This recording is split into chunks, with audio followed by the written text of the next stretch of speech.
Item 5. Presentation of the current year 2026 capital improvement plan.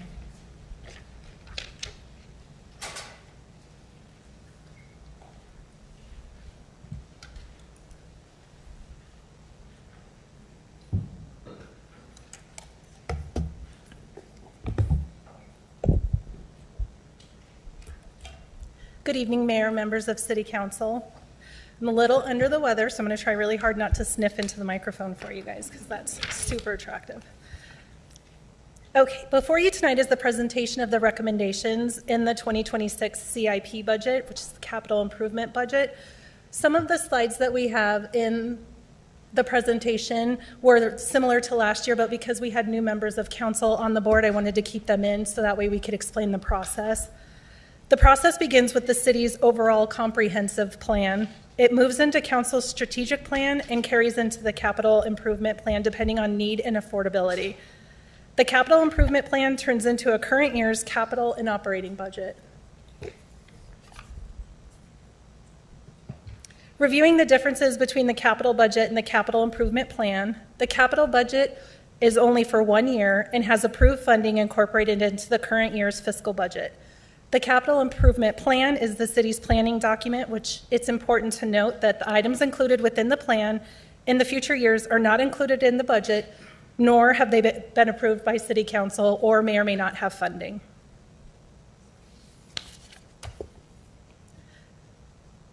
Staff works hard to ensure the costs are as accurate as possible, but depending on the timing of the projects, these costs could increase. So generally the project costs included in the CIP plan are estimates.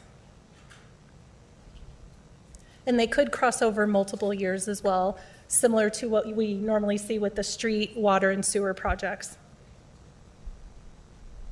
So looking at the department requests that we had for 2026, there were a total of $18.2 million requested in CIP.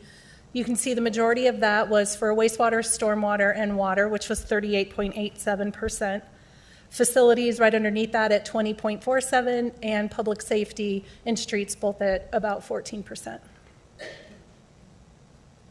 Staff recommendation includes a total of $10 million that were recommended. So you didn't have to go through all of the CIP pages, which was this document that you were sent along with the spreadsheet. I printed a one sheet that I put at the dais tonight so you could see all of the projects that are listed in the presentation as well as what we've got included in the budget.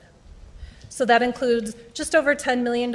So again, the majority of that would be going to utilities, which is wastewater, stormwater, and water at 53.67, streets at 25.85, and fleet at 11.72. Just for informational purposes, the recommendation for 2025's budget was $25 million, so that's a decrease of $15 million, and that decrease is primarily due to the ARPA projects that we were working on because those had to be obligated by December 31st, 2024. Looking at that $10 million that we have in the recommended column, this shows what those categories are just in chart form. Oops. Hold on, let me clear some of these. Oops. There we go. And then the funding sources.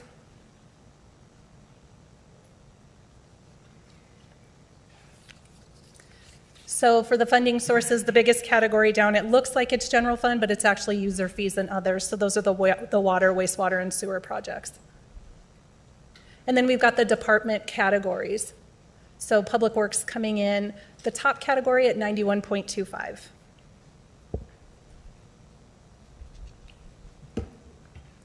So moving on to look at the actual projects, I didn't, that were included in. I'll go over the next few slides so you can see what we've got bulleted and then go over what's remaining in the 2026 budget calendar. And if you have any other questions, then myself or the department directors would be happy to answer any specific questions you might have on the recommendations or the projects or purchases. So looking at the streets, we've got 20th Avenue sidewalk improvements, resurfacing for 20th Avenue as well, 30th Street resurfacing, and then Illinois 92, which is First Avenue reconstruction. For fleet, we have a refuse truck, we have an F-150 wastewater sludge truck, 4 F-350 trucks, a cab and chassis truck, and then a skid loader, which will be for the Parks Department. For stormwater, we've got the 18th Avenue pump station and then some storm improvements at 20.5 and 23rd Street. Included in the water is the meter replacement program. That's what we've been doing using the ARPA funding that we've got. So that'll be a continuation of that project. 20th Street water main replacement, which is between 7th and 18th Avenue. PFAS remediation program, those are goes along with the funding that we've received through that litigation process. Water tower replacement and rehabilitation. This is for multiple water towers, not just one, but I didn't list them all out. They are included in your budget. And then the water treatment plant backup generator. For wastewater, we've got 20th Street sanitary sewer replacement. IT's the continuation of the software implementation. So again, that was a project that we used ARPA funding for, so we'll be continuing that project into 2026. For police, there's body-worn cameras, the Axon fleet camera system, and then new software for the Quicket parking enforcement, and that will be paid for using ARPA unrestricted dollars that we've got. And community development, there's North 11th Street demolition along with facade improvement on North 11th Street. And then for parks, we've included a relocation of the dog park along with relocating the sports complex playground equipment. The remaining budget schedule will be, I'll be making a presentation to go over the entire budget. That's on the next City Council meeting on November 10th. If necessary, we'll have a truth and taxation hearing that'll be on November 24th, along with the budget ordinance readings, first reading on December 8th and second reading on December 15th. So that's my presentation. I'm happy to answer any questions or bring up one of the department directors to answer any questions at this time. I appreciate saying 20th Street resurfacing. It's been many years of me pestering you, Mike, so thank you very much.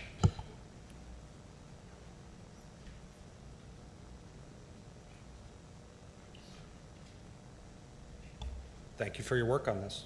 Thank you. Anybody got anything? Thank you, ma'am. Okay, thank you.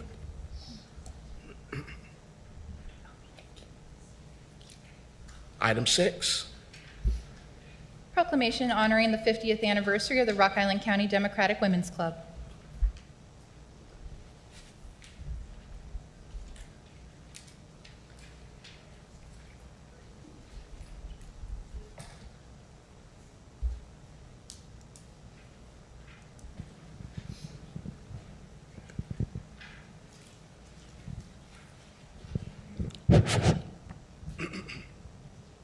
Proclamation.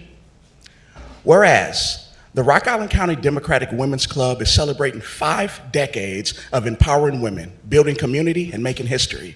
And whereas since its founding in 1974, the Rock Island County Democratic Women's Club has provided education, mentorship, fellowship opportunities to encourage civic engagement and strengthen the democratic process. And whereas the Rock Island County Democratic Women's Club has worked tirelessly to advance equality, justice, and opportunity for all, while supporting and encouraging women to pursue leadership roles in public service. And whereas the Rock Island County Democratic Women's Club has preserved the legacy of trailblazing women who came before, while inspiring new generations to continue to work of civic leadership and political participation.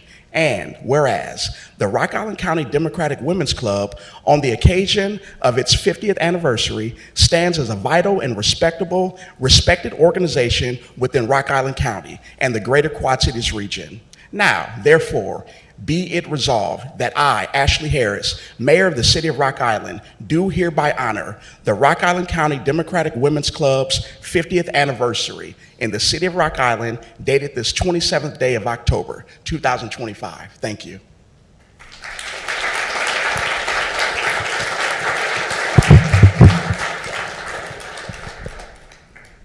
Would you like to step forward and have a photo with the mayor? Karen? Okay. Karen.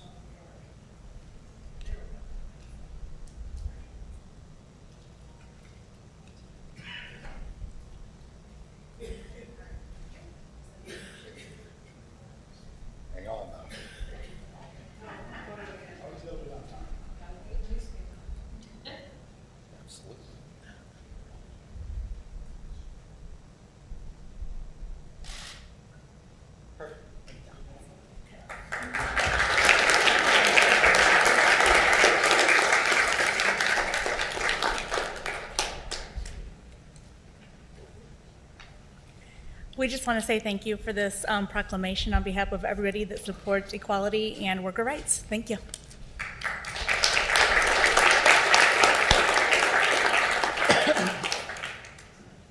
Item 7, public comment.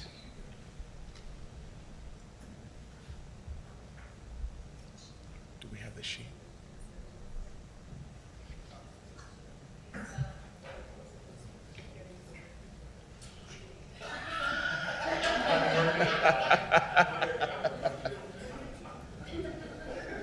Not at the same time.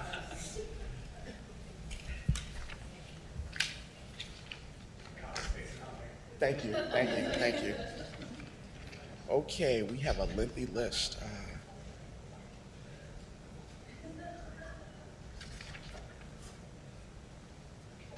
Okay, we got about 15. Okay, I'll ask the council for a motion to suspend the rules. Move to suspend the rules to allow as much time for public comment as needed. Second. Roll call, please.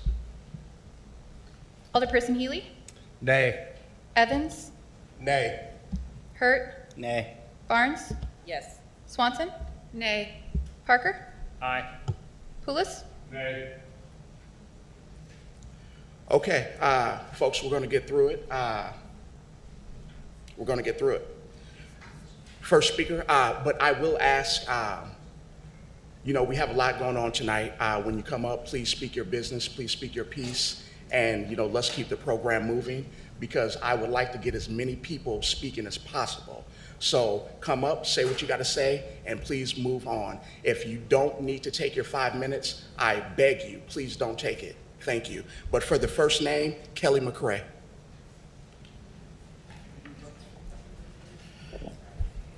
Hi, Kelly McKay. I'm a wildlife biologist from Hampton. I've not been attending the city council meetings for the last couple of months since I've been conducting avian migration research project in southwest Wisconsin. So I've been sort of kind of out of the loop about what's been going on concerning myelin bottoms. But here we are tonight. My understanding is the city is going to officially sell the 10-acre parcel to Stern and Eubanks for their ill-conceived and environmentally devastating truck stop, pot shop, and car wash. These businesses could go anywhere else, but they and you all have apparently decided to put them immediately adjacent to the largest documented bald eagle night roost in the lower 48 states. The Mylan Bottoms night roost is certainly the most important bald eagle habitat in the entire Quad City region. Myself and 3 other biologists with a combined 150 plus years of eagle research experience have repeatedly explained the how and why that this development will have catastrophic consequences to this vitally important night roost location and will likely impact the number of eagles wintering in the Quad City area, as well as negatively impacting the health and survival of the birds that do winter here. If the Quad Cities wants to continue to host a robust and thriving population of wintering bald eagles, then we need to ensure that the habitats that they require are available. Additionally, Dr. Alan Markozich and other biologists have indicated how crucial the sandy soil in the 10-acre proposed development site is for many species of nesting reptiles, including the state-endangered Blandings turtle, which does occur at the site. This development will certainly harm far more than bald eagles and Blandings turtles. So far this year, I've spent 162 hours conducting opportunistic random area search surveys of the terrestrial vertebrate communities. That is to say, the amphibians, reptiles, birds, and mammals throughout the wetland, floodplain forest tracts surrounding the proposed development site. To date, I've identified a remarkable 207 different species, including 10 amphibians, 11 reptiles, 171 birds, and 15 mammals. Among this group, there are 11 federal or state-listed threatened or endangered species. These include the whooping crane, federally endangered, Blandings turtle, state endangered, common gallinule, state endangered, American bittern, state endangered, yellow-crowned night heron, state endangered, black-crowned night heron, state endangered, northern harrier, state endangered, smooth softshell turtle, state threatened, black-billed cuckoo, state threatened, least bittern, state threatened, and osprey, state threatened. So again, this is an incredible diversity of wildlife, including many T&E species. Keep in mind that during these surveys, I was by myself with no help, no funding, no equipment, and no permits. Therefore, I was unable to even sample populations of things like salamanders, snakes, lizards, small mammals, bats, or secretive mammal communities. Furthermore, there's been no assessment done of plants, fungi, insects, mussels, all other invertebrates, or the fish communities inhabiting this site. God only knows what the total biological diversity in Milam Bottoms is. Yet the city of Rock Island, with your partner developers, Stern and Eubanks, are willing to sacrifice what is undoubtedly the most biologically rich site remaining in the entire Quad City area for development that could and should occur in the economically blighted areas of the west end of Rock Island. One final issue. Members of the City Council want to defer to the Fish and Wildlife Service and the Illinois DNR when it comes to determining the wildlife and specifically the T&E species occurring in Milam Bottoms. The problem is, neither of these agencies have conducted any surveys or research of any kind at the site to actually know what is there. Instead, they rely on the same old, inaccurate, outdated databases that they used in the worthless Shive Hattery environmental assessment. You recall, that's the document that in the entire assessment, the word bald eagle was never mentioned a single time, nor were any of the T&E species.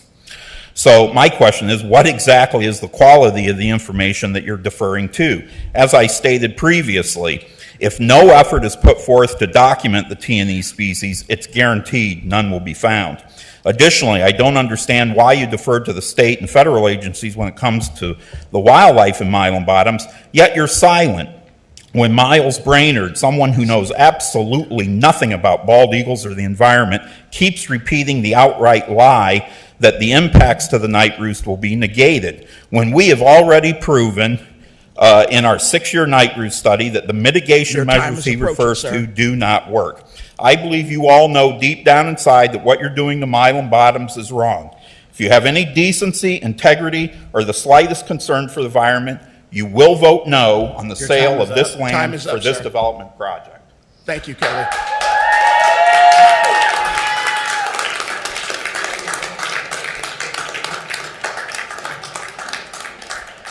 Terry Brooks.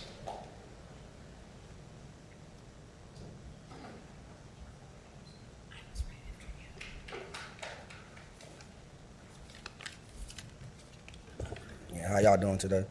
But I'm just here to talk about my outstanding water bill.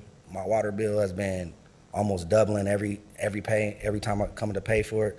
I just paid my bill in full last month for $700. The payment before that was $600, and now they're telling me that I owe $1,400.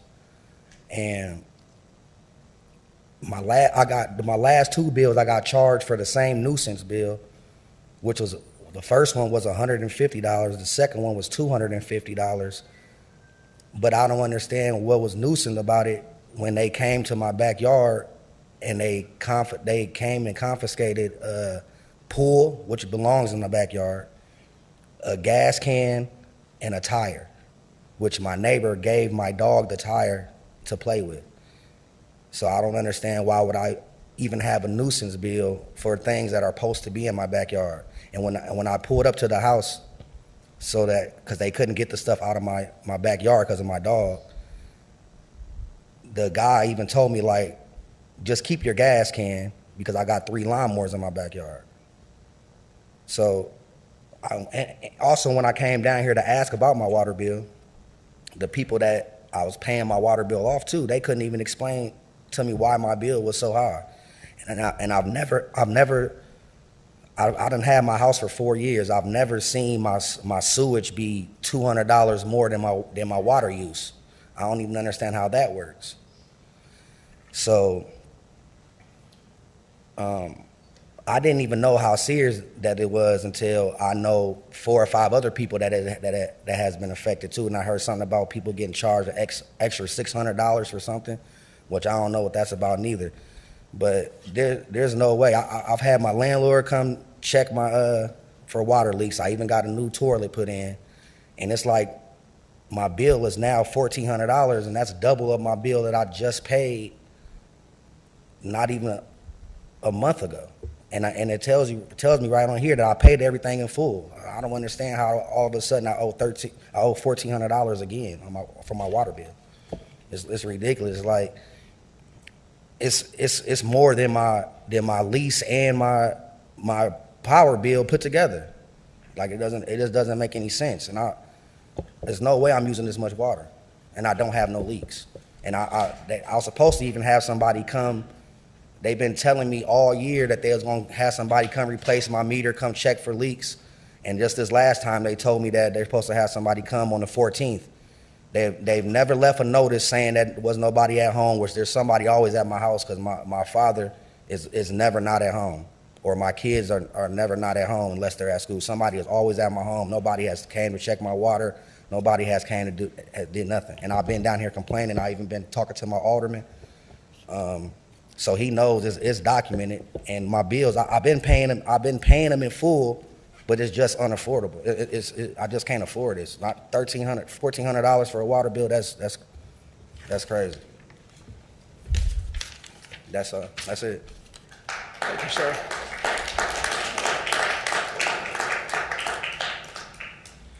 Tim Feeney.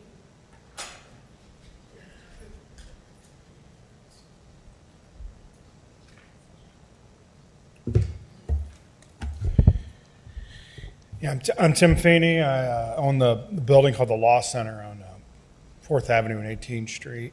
I'm here to talk about Agenda Item 10D, which is the first reading of an ordinance on granting the federal courthouse tenant-only parking all around the courthouse. I don't have an objection or issue on 17th Street. There's no businesses on that street. They have 19 spaces available to them there. There's only 2 vacant storefronts there on our block on 18th Street. There's 6 storefronts that are open and working, and almost every parking spot is used every day. And suddenly the courthouse comes in and takes away 4 of the spots there.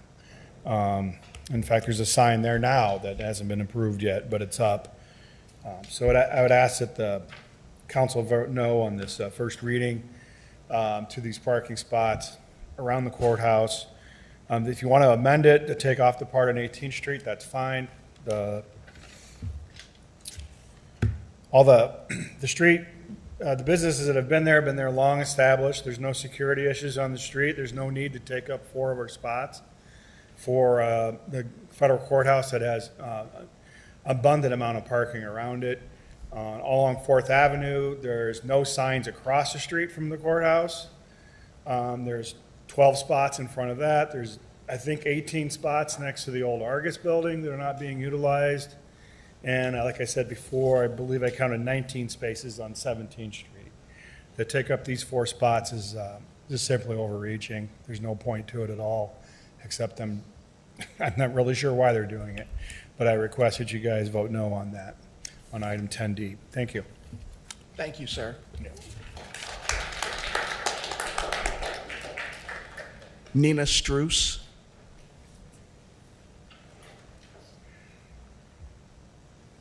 Good evening, Mayor and Council members. My name is Nina Struess, and I'm a lifelong Rock Island resident.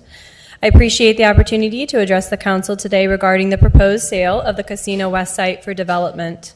I want to begin by acknowledging the Council's dedication to finding creative solutions to address our city's financial challenges. The pursuit of new revenue streams demonstrates your commitment to serving Rock Island's needs, and that effort deserves recognition. However, I urge you to reconsider this particular proposal. I believe this project presents disproportionate risks to our community compared to its estimated tax benefits. In the middle of a climate crisis, one that is bringing more frequent flooding and extreme rain events to our community, I ask the Council to find alternative resources that do not rely on the perpetuation of dangerous fossil fuels. As I have shared previously, our flood modeling for the Casino West site reveals significant hazards that threaten the proposed development, despite being technically out of the floodplain. The parcel sits at a lower elevation than surrounding residential areas, and our flood models show the site could experience heavy flooding as early as 2030. These findings raise serious questions about the wisdom of intensive commercial development at the site. They also include unacceptable environmental risks to the Milan Bottoms wetlands area, ranging from chronic accumulation of oil and diesel from normal operations to catastrophic petroleum leaks. With only 10% of Illinois' wetlands remaining, it's critical that leaders understand their obligations to future generations. On June 24th, the Iowa DNR observed a petroleum sheen entering the West Nishnabotna River from the Flying J truck stop near Avoca, Iowa. The facility had been discharging petroleum into its stormwater retention basin, when heavy rainfall occurred and an unknown amount of product overflowed into the river. Despite submitting monthly monitoring reports, the truck stop still experienced petroleum discharge. The cleanup efforts have been described as extensive. This incident demonstrates that even facilities with proper monitoring can experience failures, particularly when retention systems are overwhelmed by heavy rainfall, a scenario that would be even more likely at the Casino West site. If a similar release occurred at the proposed truck stop, the consequences would be severe. The proximity to our wetland complex means contamination wouldn't stay contained. It would spread through the ecosystem, potentially affecting drinking water sources, recreational areas, and the Mississippi River. These risks persist regardless of ownership, and the ecological damage would affect our entire community for generations. The Avoca incident proves that compliance and monitoring, while important, do not eliminate risk. They only help detect problems after they've already begun. Rather than accepting these substantial risks for uncertain returns, I encourage the Council to consider ecotourism as a sustainable alternative that builds on Rock Island's existing strengths. The Ferry Bluff Eagle Council in Sauk Prairie, Wisconsin provides a compelling model through their Bald Eagle Watching Days, an annual event that combines education and tourism purposes to generate substantial winter revenue, averaging just over $870,000 annually over a 30-year period. Local businesses consistently invest in eagle tourism, contributing just over $10,000 to fund this event. The community's continued financial support and steady attendance at eagle watching events indicate the ongoing strength of this nature-based tourism market, which is an area of ecotourism Rock Island already has a foot in with our annual Bald Eagle Days.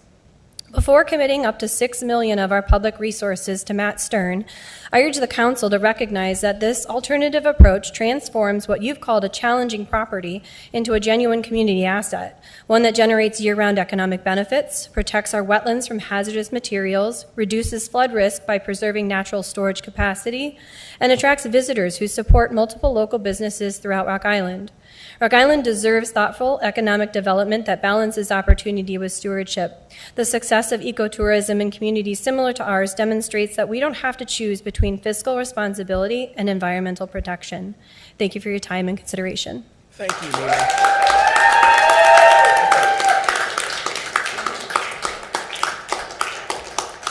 Greg Johnson.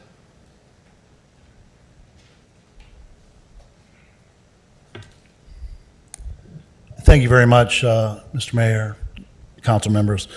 I want to start out by thanking all of you for serving the public the way you do. As you know, these are very difficult times to be serving the public. I was in Chicago a week ago, or in Springfield a week ago, hearing about what was going on in Chicago, all the horrible, horrible things. So this is always my safe place. With that being said, you know, these are troubled times. We continue to see collective bargaining under attack. We're now seeing Head Start cuts. veteran services are being cut, and starting this coming Saturday, we're now going to see very, very consequential SNAP cuts if the federal government does not come to a budget. But I'm here tonight because while I recognize the intent to protect the city, business, and ensure safety on your proposed social services license ordinance, I believe it overreaches in ways that could harm the very people that it claims to help. Across our communities, families are struggling, veterans, single parents, seniors, and people who just need a safe place to sleep or a warm meal. These are our neighbors. And make no mistake, these numbers are going to rise. On July 1st, my office announced $500,000 we'd received from the state through an operational grant opportunity for nonprofits in the 72nd District. I knew when this new administration came in that our nonprofits are going to suffer. And that was when I made the effort to secure this money to make sure we could prop them up. And I'm hoping to get that every single year because we're going to need it for the next 3 as well, I believe. On September 12th, we announced the awards for 53 agencies.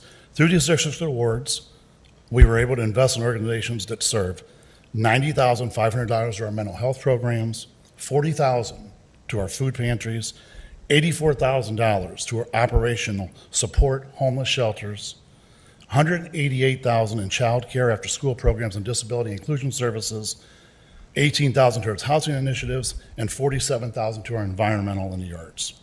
These funds were designed to supplement and stabilize the same partners who would be burdened or shut out by this ordinance. This is not just about regulation, it's about access, fairness, and dignity. There are several provisions in your ordinance that raise serious legal and moral concerns for me. And I have asked the Attorney General to look into these. The 1,000-foot separation rule effectively bans shelters and drop-in centers for most of Rock Island, a form of exclusionary zoning. Mandatory neighbor notification and comment periods invite bias and public hostility towards people experiencing homelessness. I say this because I watched firsthand all of the discussions that took place during the mayoral candidates' debates on TV and in person. And I'm thankful that the candidates that were the least offensive actually made it to the final ballot. I've never seen anything like it, the dehumanization of people down on their luck, people struggling. The reality is, the majority of the people in this room, and even up here, are one catastrophe away from being in that exact same situation. The 49-person cap and 12-hour limit arbitrarily restricts services and prevents organizations from meeting real community needs. And finally, the discretionary power granted to the city manager to deny or revoke licenses based on public interest lacks clear standards and invites inconsistent, potentially discriminatory enforcement. These provisions go far beyond legitimate health and safety regulation. They limit access to shelter, invite discrimination, and grant broad, unchecked authority to city officials. I'm born and raised in Rock Island, and this has long been a compassionate community, one that believes in partnership, not punishment. I urge this council to pause and reconsider. Bring service providers, business community leaders, legal experts, and community advocates to the table. Together, we can create a fair policy that safeguards public safety while upholding human rights, legal integrity, and the values that have always defined the city of Rock Island. And I'll close with this. I have heard conversations, my office has been involved in conversations about once you pass this ordinance, we can come back and we can make amendments. We can change things. It's getting cold out there. People's lives are already going to be in danger very soon. Why not get it right the very first time? Why not take the time to get this right the first time and not put people through this hardship? So I want to thank you for your time, your continued commitment to Rock Island, the protection of all of its residents, housed and unhoused alike. Thank you, everyone. Thank you, sir.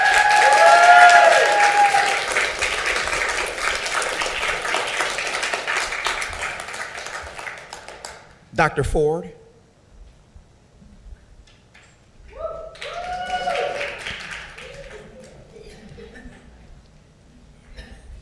Good evening, Mayor, and to the council.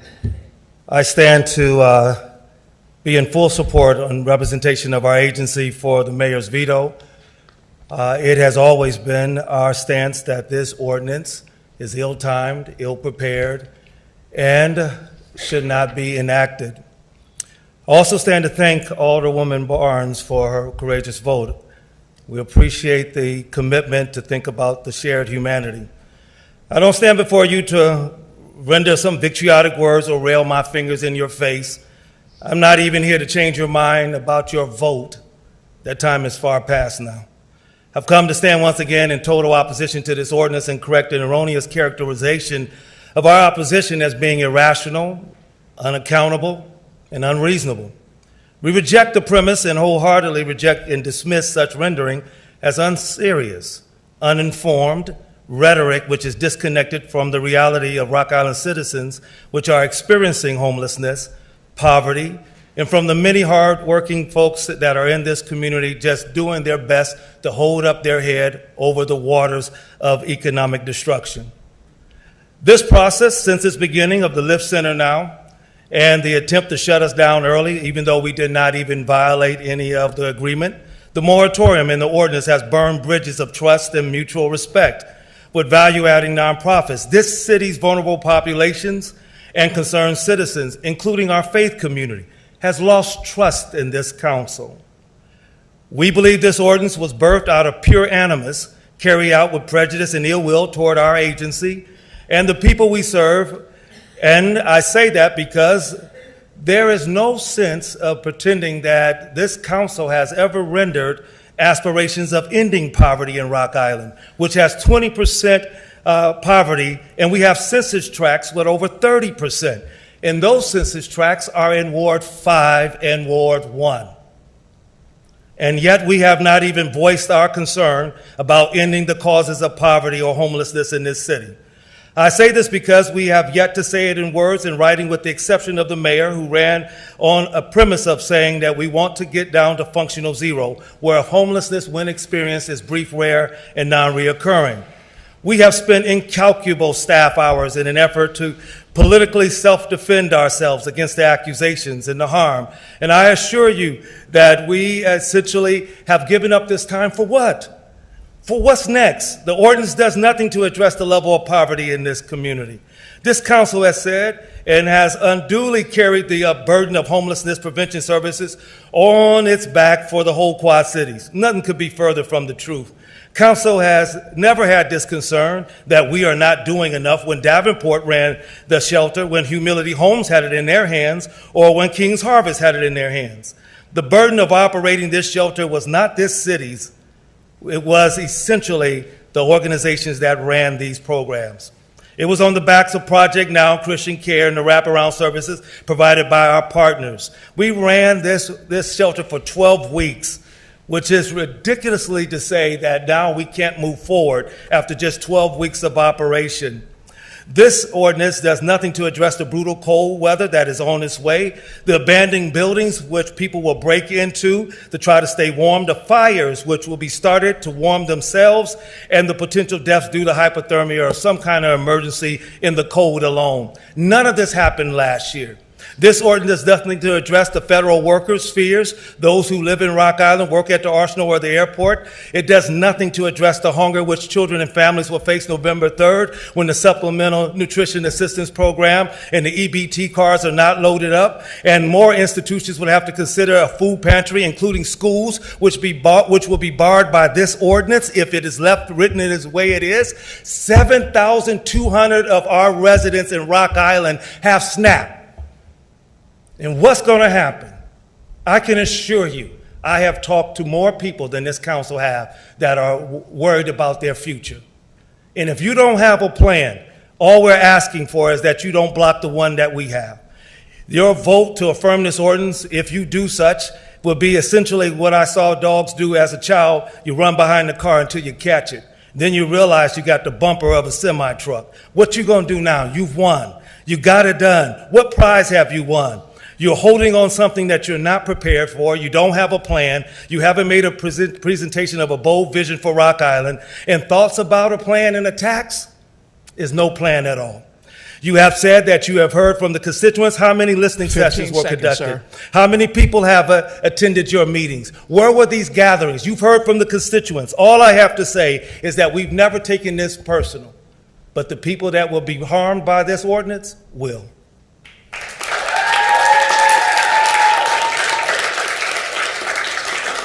Thank you. Mr. Tim Presley. Mr. Tim Presley.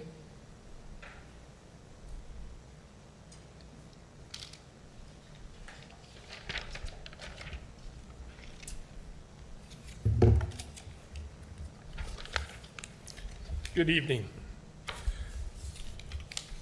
I live out in Taylor Ridge, but the one thing is that I do own the property back behind the development. I have an easement. I've been going through that timber and everything for over 50-some years. It's an unbelievable area, and it should be preserved. But as you're looking to sell this, there's a few things you need to look before you ever sell a piece of property.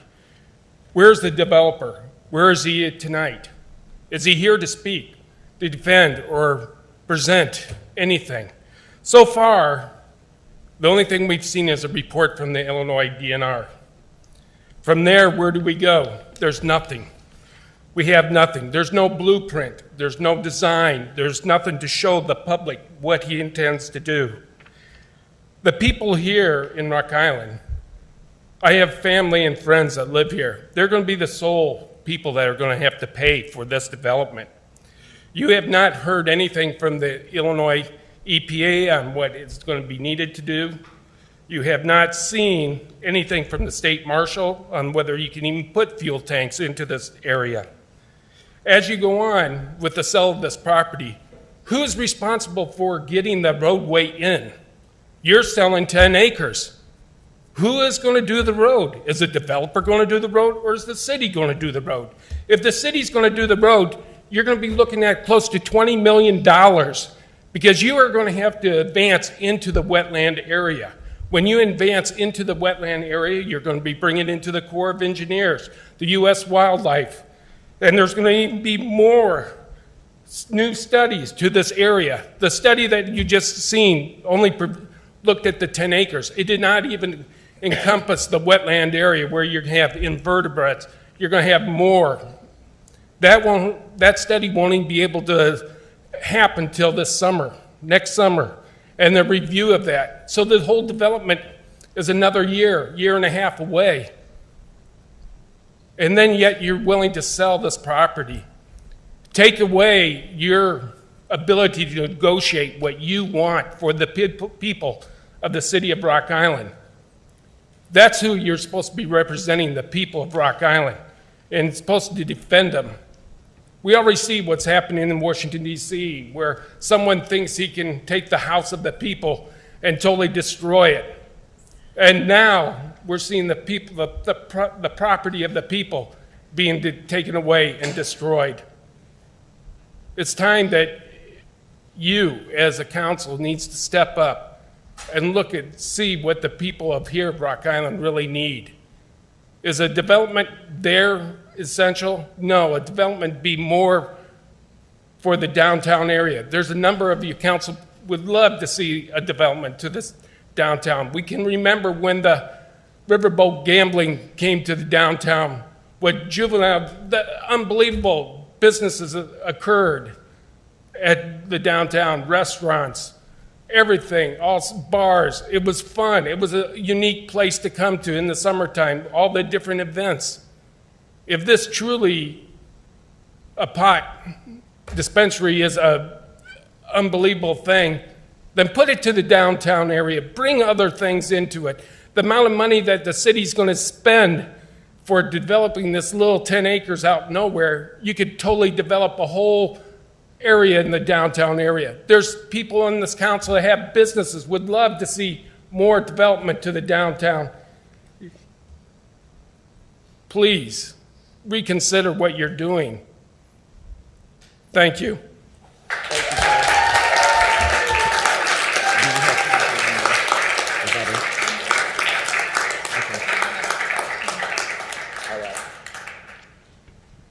We got time for one more short one. Mayor Lou Pearson. Mayor Lou.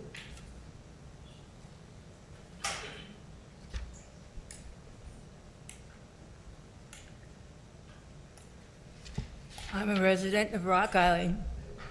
I've lived out by Edgington, Taylor Ridge area most of my life. What happens in this area to the water affects everybody downriver. Rock Island may not care if the water gets polluted because your water will be upstream from it, but Andalusia and Muscatine will care, and so will everything else. There's so many other ways that you can have economic development for Rock Island other than in the middle where no one from Rock Island is going to benefit from. Anybody who needs gas, they're not going to buy it on this side of the river. If they got a truck, they're going to go to Iowa. They're not going to come from Iowa over to Illinois to buy their pot and then get caught the minute they go back across the bridge because they can't have recreational. It doesn't make sense. Fill the empty restaurants that are downtown Rock Island. Encourage someone to go into Blue Cat. Encourage someone to go into Jim Ribhaven. Encourage someone to go into Mulkey's. Keep money in Rock Island, not out in the country.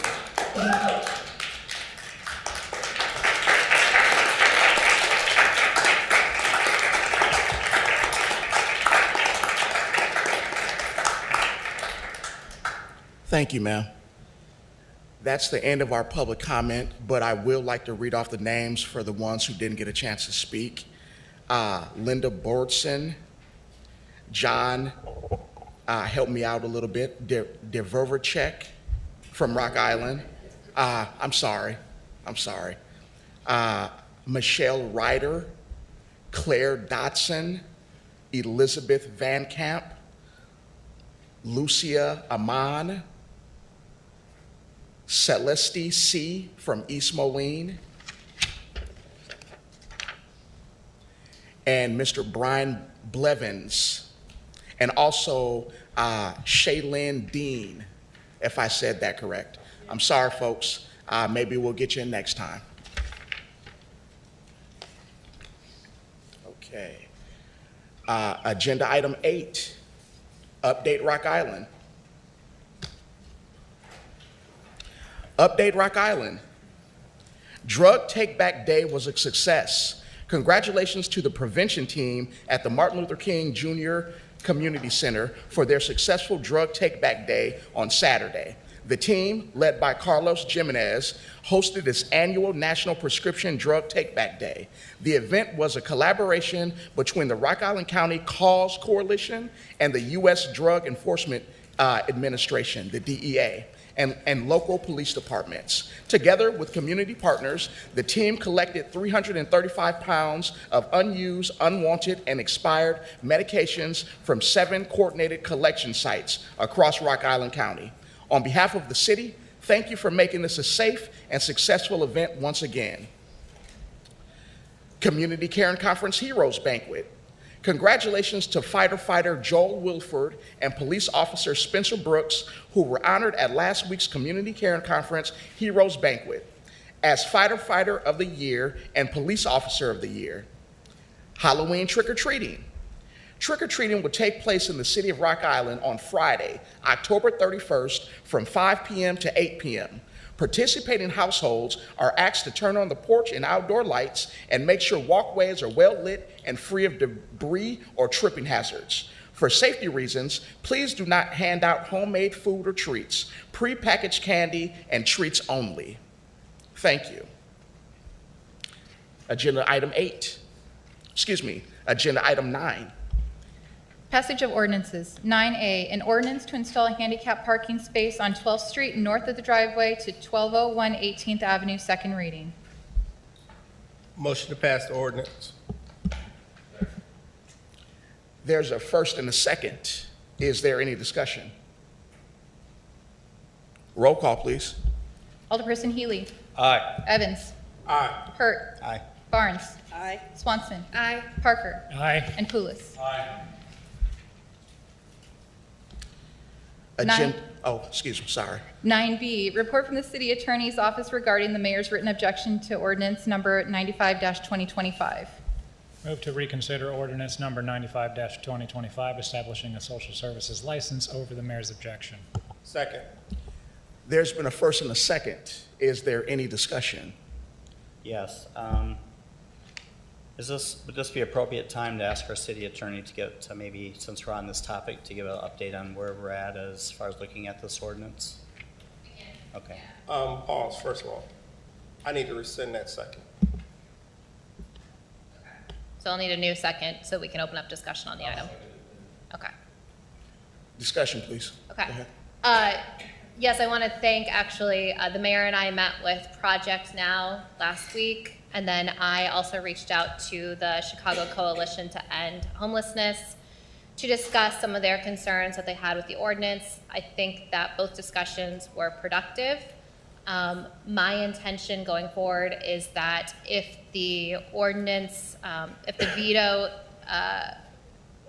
motion to reconsider is passed and the ordinance does become adopted, I am going to be providing a legal memorandum to City Council about some of their requests and recommendations. I think a lot of them are pretty minor in nature and they don't really change the substantive portions of the ordinance.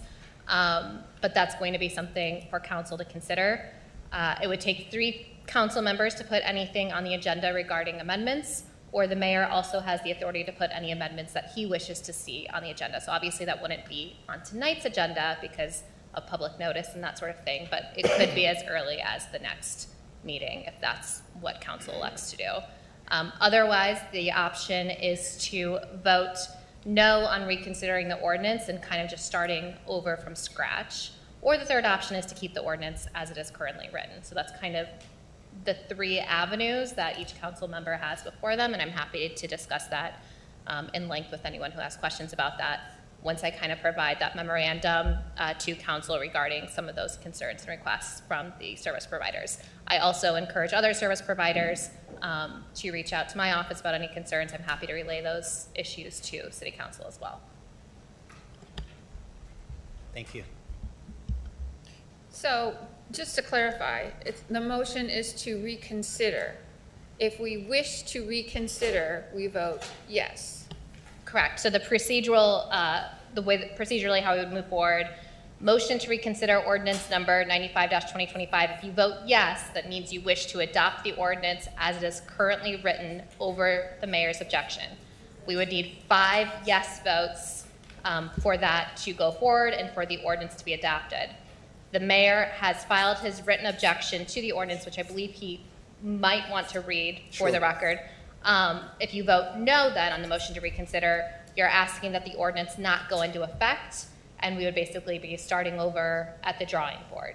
So those are kind of your 2 options. Yes, you want to go ahead and pass the ordinance over the mayor's objection, and then the ordinance would become effective. No, the ordinance would not become effective at this time, and we wouldn't have an ordinance in place.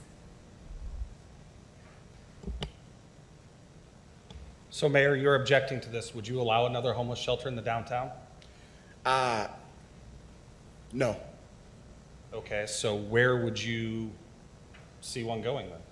Well,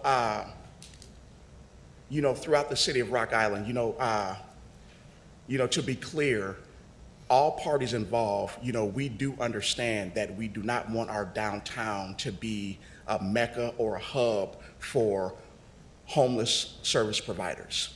We don't want that.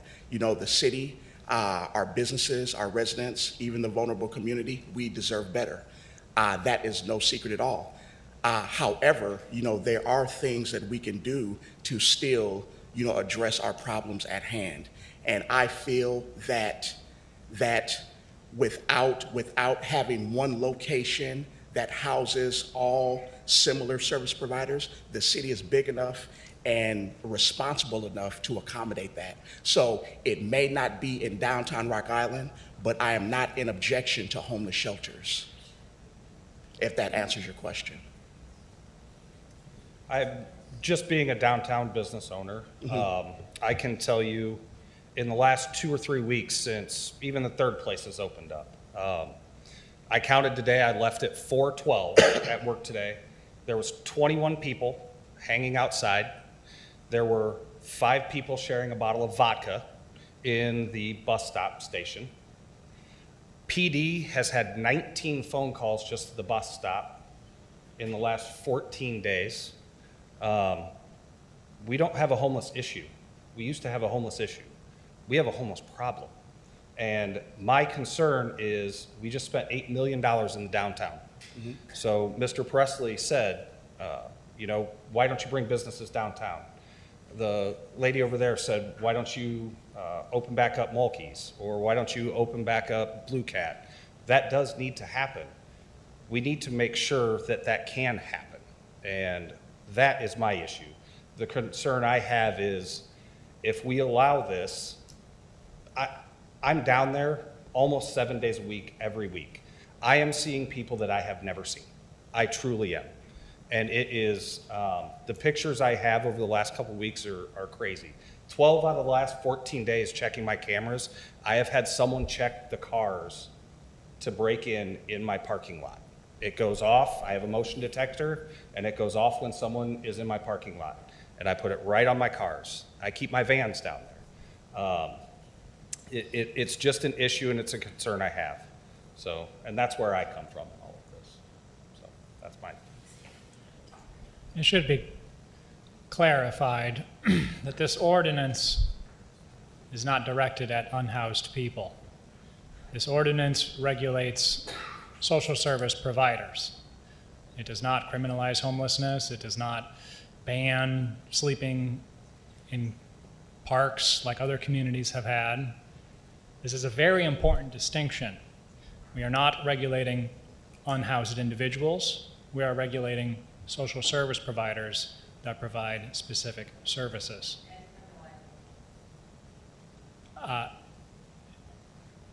Respectfully, Alderperson Healy, we cannot expect social service providers to magically solve the housing crisis that is impacting every single community across our country. These are well-intentioned people, welcome members, in my opinion, as I have said, into our downtown, into our community. The ordinance is a compromise. It recognizes that there's valid points on all sides in this issue. Yes, social service providers have an important place in our society. They serve a very important and vulnerable population, but these services also have an impact on their neighbors.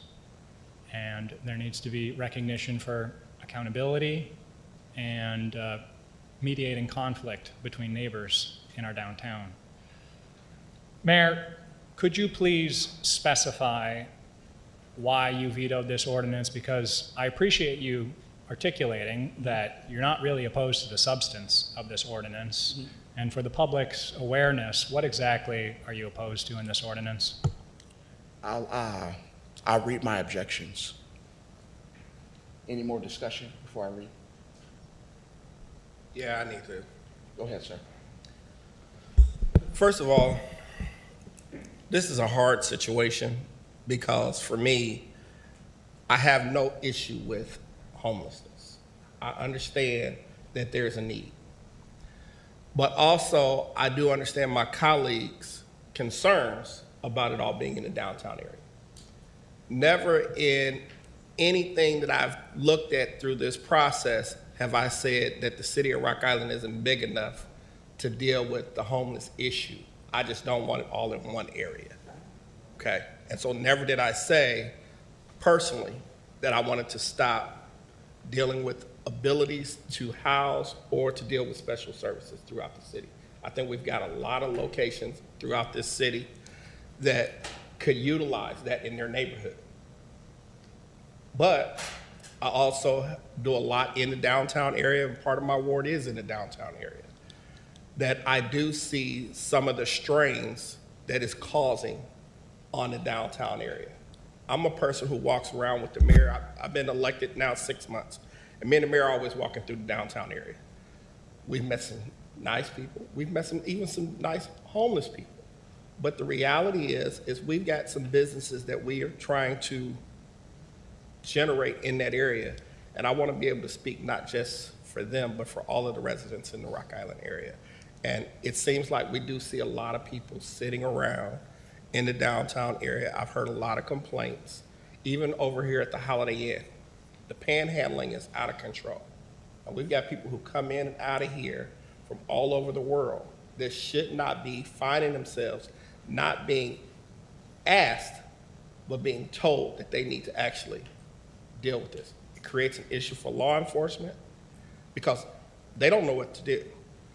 So the regulations on it is basically just trying to deal with what is the policies that are set.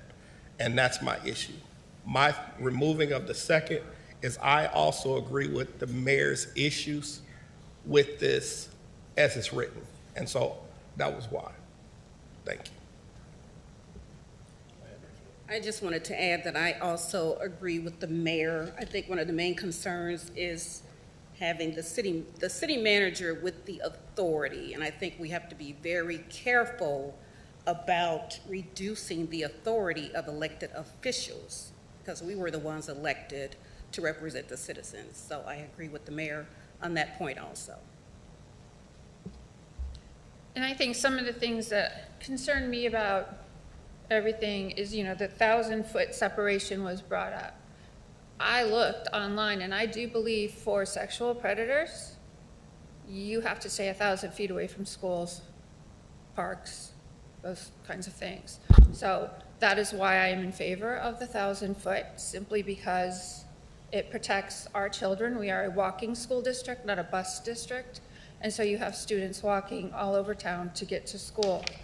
The other issue that everybody's brought up is the city manager's discretionary power.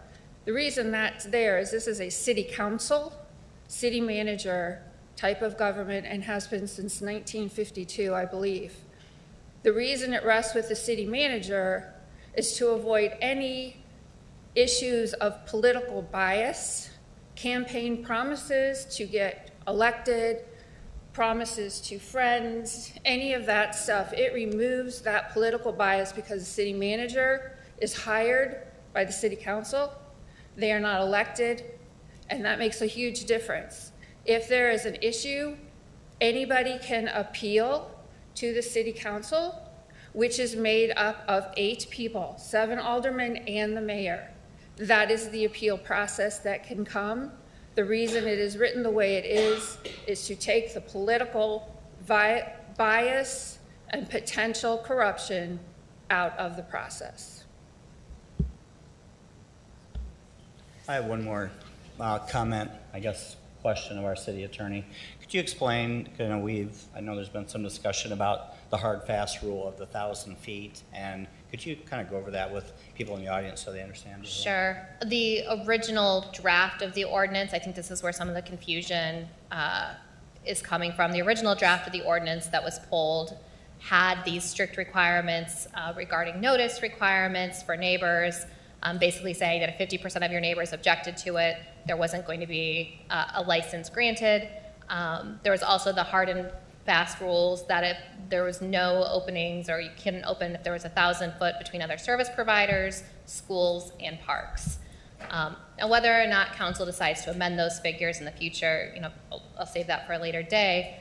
But in terms of how the ordinance is currently written, it is a balancing test. So no one factor is determinative. So while I hear people on council saying that we don't want to allow for an ordinance to open in downtown and we want to have that 1,000 foot restriction in place, it's actually drafted in a way that allows the city manager or city council to consider a host of factors. So so a license could still be granted to someone if they wish to open a social service in downtown Rock Island, regardless of if it's within that 1,000 foot barrier. So that's a factor that needs to kind of be considered, but it is still able to be granted.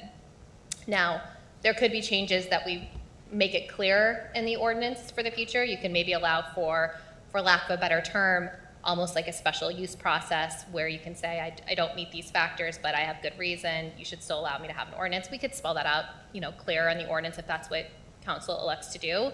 But yes, those restrictions that everyone discusses, those are not restrictions. Those are just considerations. And the overarching test for council and for the city manager is what is in the best interest of Rock Island, what is the effect on the community going to have, is this a service provider that has a history of providing quality services, is this something that's going to help out the surrounding communities. So yes, there isn't that restriction that's a very hard red line restriction. It's just something that council and the city manager should take into consideration before granting a license. Thank you very much for explaining that. I have a few comments, if I may. As I understand it, there is nothing in this ordinance that would prohibit a church from handing food out. Is that correct? That is So correct. if a church wanted to have a breakfast for someone, they would be able to have a breakfast without any interference from council or the city.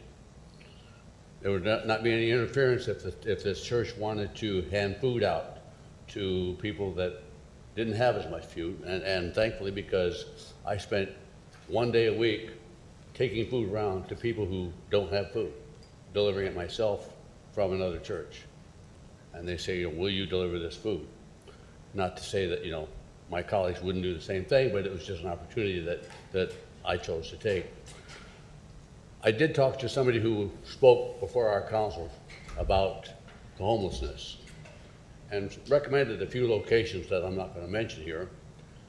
And the individual says, well, you can't do that there because that's too close to my home. And I said, well, why would you oppose that? Because this is an opportunity to create another shelter for homeless. And was told, well, no, I don't think that it would be good in this neighborhood. So I have kind of a, I guess, disappointment in it's okay to have a homeless shelter as long as it's not in my backyard. I don't think anybody on the council, or at least the colleagues that I've talked to, is opposed to having other shelters in Rock Island. I think that we need to look at this, but I think we have to act now. We're not trying to take something away. We're trying to keep the level of service up that our current providers are already giving. We want to make sure that the people that come into Rock Island, that deal with Project Now, that deal with some of the other providers, get the same quality of care that these agencies are giving.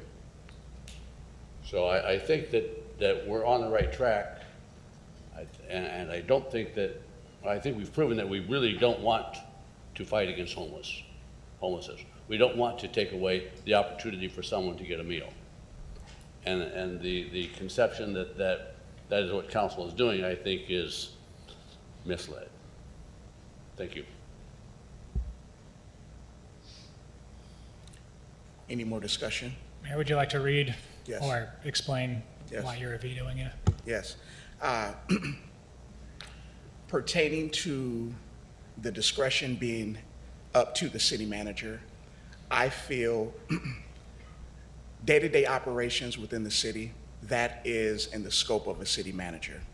When you get to decisions, things that affect the citizens, where people live, what can and cannot go by their business or place of residence, that should be up to the elected officials that they voted for to make those type of decisions.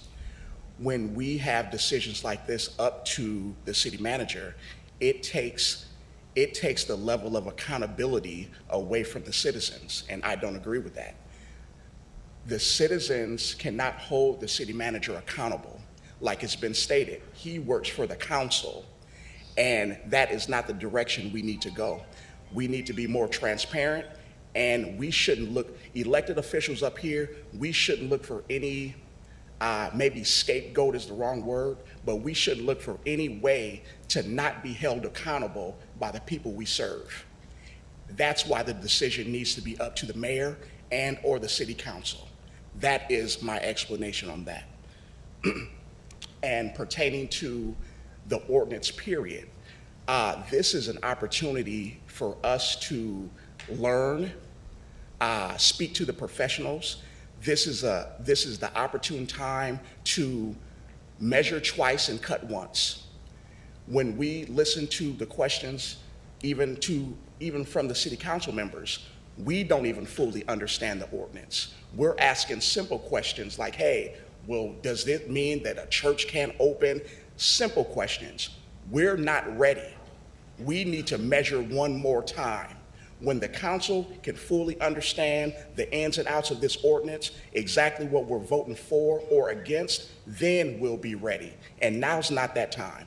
So I'll continue to read my objections, but I feel that we can do better, folks. With this ordinance, we can do better. We can seek more buy-in. It can be better serving for the agencies and the homeless community, and that's my take on it.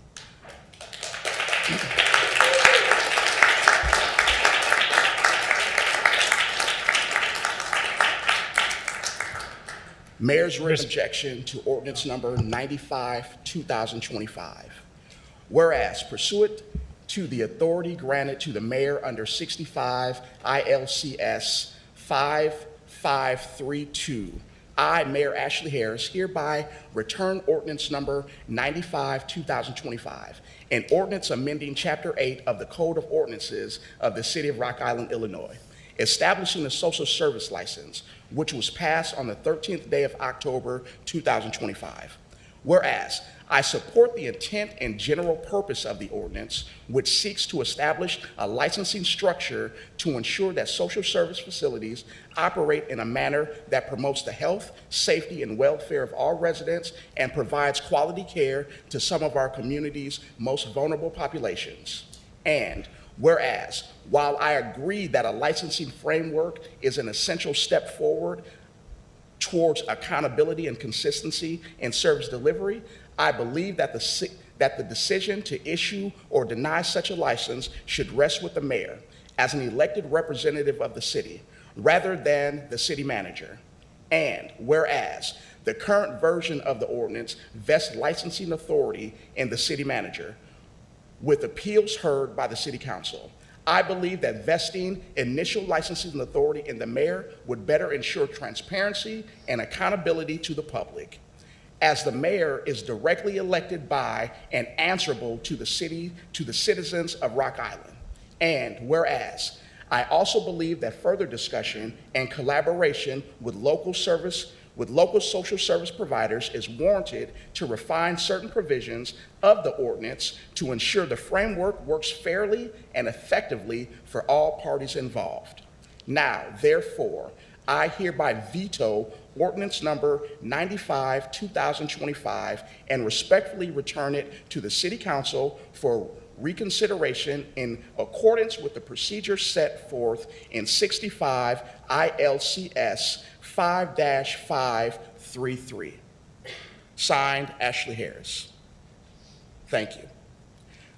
Thank you, Mayor, for articulating your reasons for vetoing the ordinance.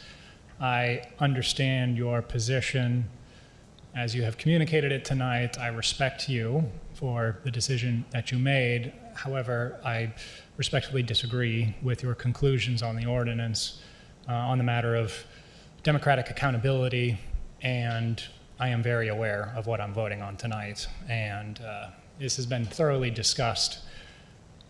And I would like to conclude my thoughts this evening on the subject by agreeing with many of the critics of this ordinance that this city needs to be doing more to fight poverty. From the very beginning, I identified the three-pronged approach to the issue, right? There was the initial moratorium to allow our city staff the time to develop this ordinance that we're discussing tonight. There is the ordinance, of course, which regulates social service providers and related activities. However, there is the very noticeably absent part that I have called for, which is the holistic anti-poverty plan that the City of Rock Island should undertake, explore, execute, and identifying accompanying revenue streams to fund more anti-poverty work in Rock Island. I've been up here before, everybody knows it. I believe that this city needs to pass a local real estate transfer fee to fund desperately needed housing programs in our community, everything from new housing construction in the First Ward, for example, to street outreach work, things that we've heard from like Humility Homes and Services. They came to the city and said an extra 40 grand would go a long way in street outreach work in downtown Rock Island.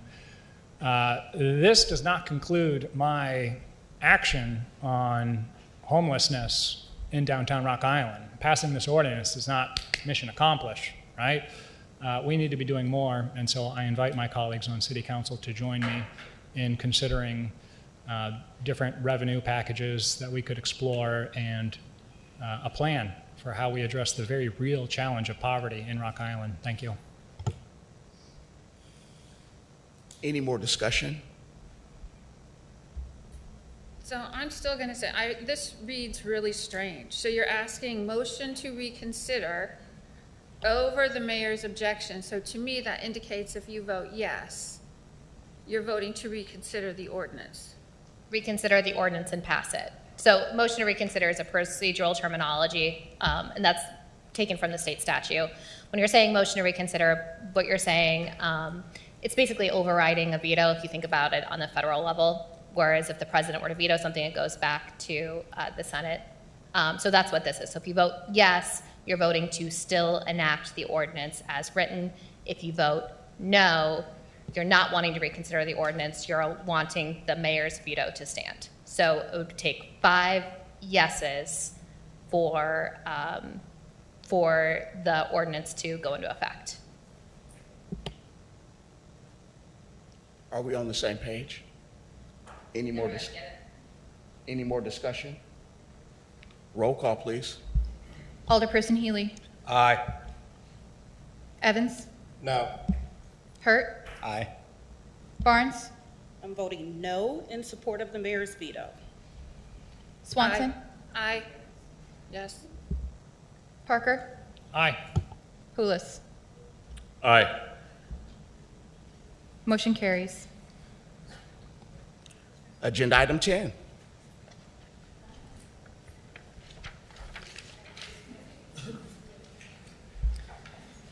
A, report from the Community Development Department regarding the purchase of 533 22nd Street for $0 first reading. Move to approve the purchase, authorize the city manager to execute the agreement, consider, suspend the rules, and pass the ordinance. Second. There's been a first and a second. Is there any discussion? Roll call, please. Alderperson Healy. Aye. Evans. Aye. Hurt. Aye. Barnes. Aye. Swanson. Aye. Parker. Aye. And Pulis. Aye. Agenda item B. Report from the Economic Development Department regarding a development agreement with River Tracks LLC, first reading. Motion to authorize the city manager to execute the agreement, consider, suspend the rules, and pass the ordinance. Second. There's been a first and a second. Is there any discussion? Yes, what's the funding source? It did not specify unless it was updated on the memo. So what's the funding source?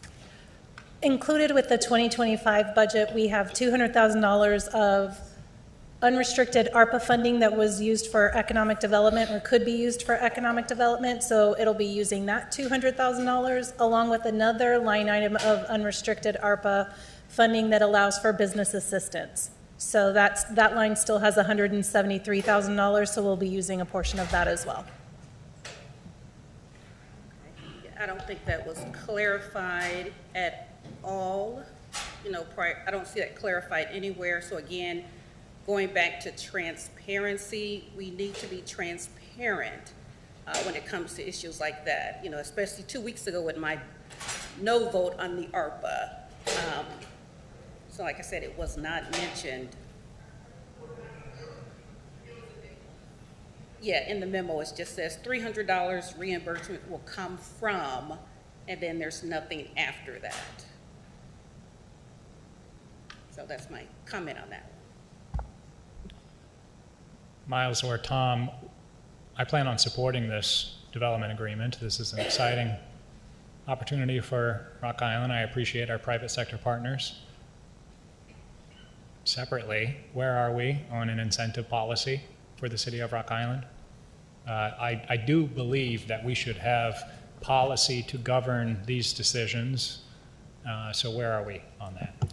That policy is actually being drafted as we speak. We're surveying if the city's River's Edge is giving us some more challenges to work around. So it's something we all agree we need. Okay, I look forward to that being presented to the city council so that we can have a little more framework when making these decisions about incentivizing projects. Thank you.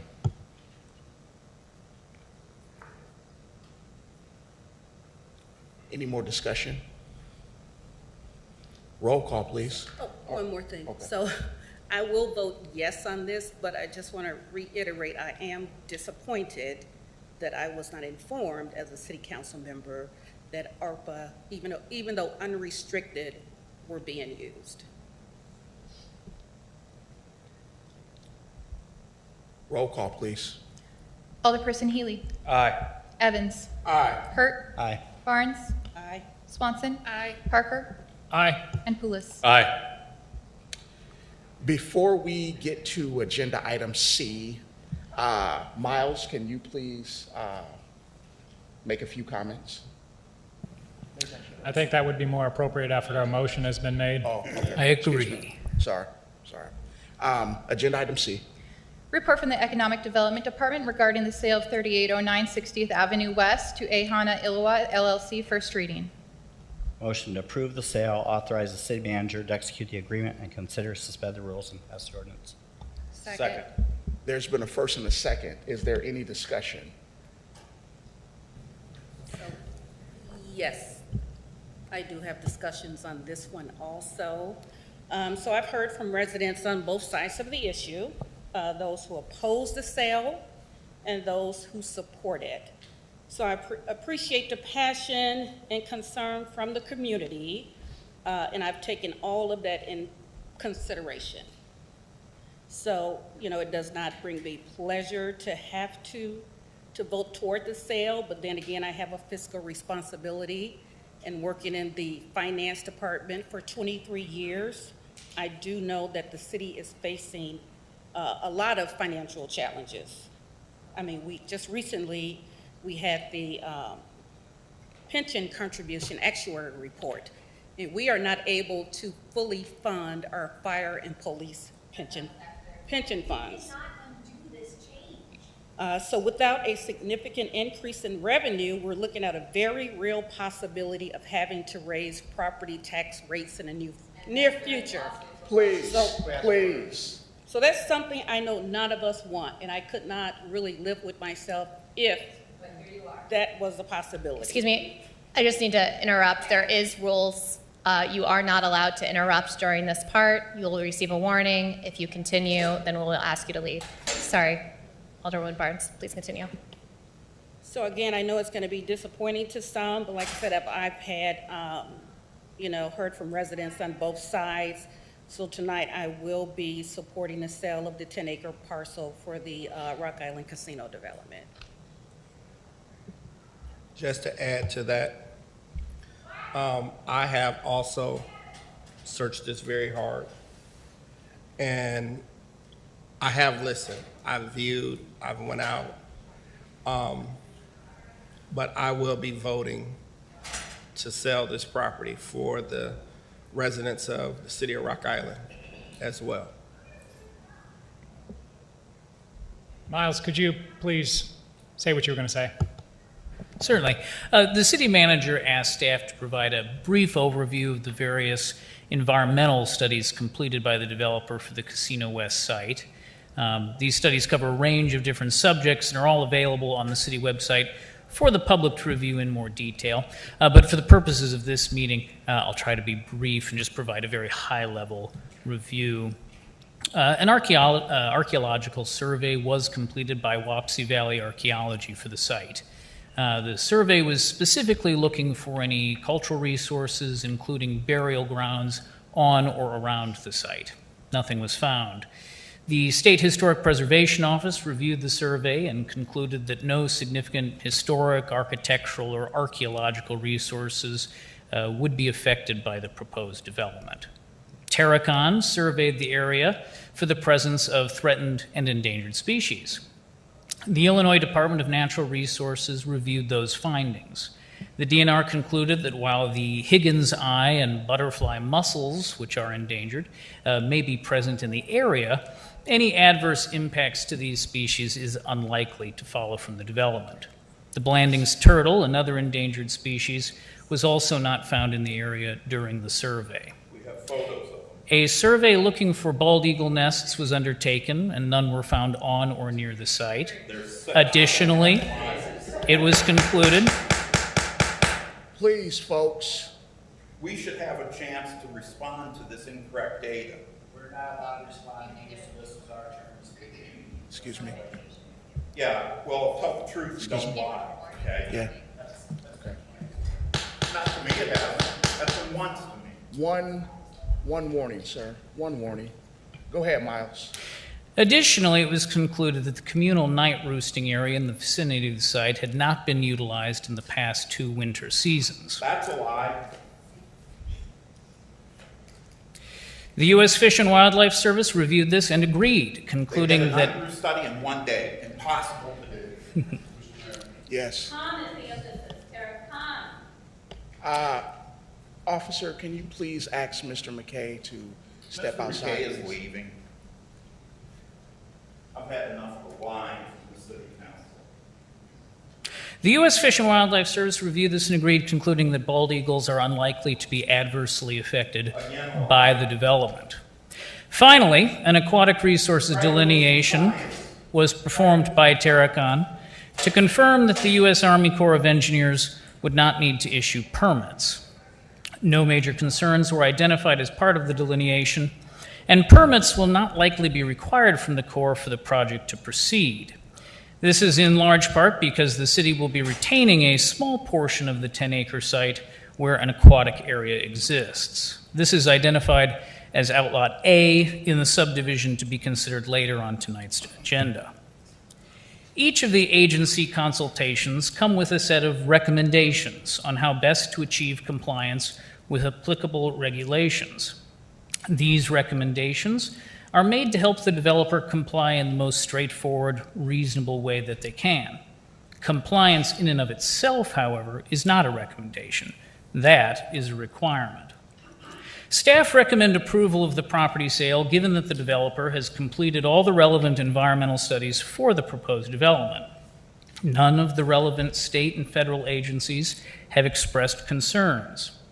It is always possible that something might come up during the course of construction. If that happens, additional consultation will be required. For the time being, however, there is no regulatory reason for the project not to proceed. Thank you.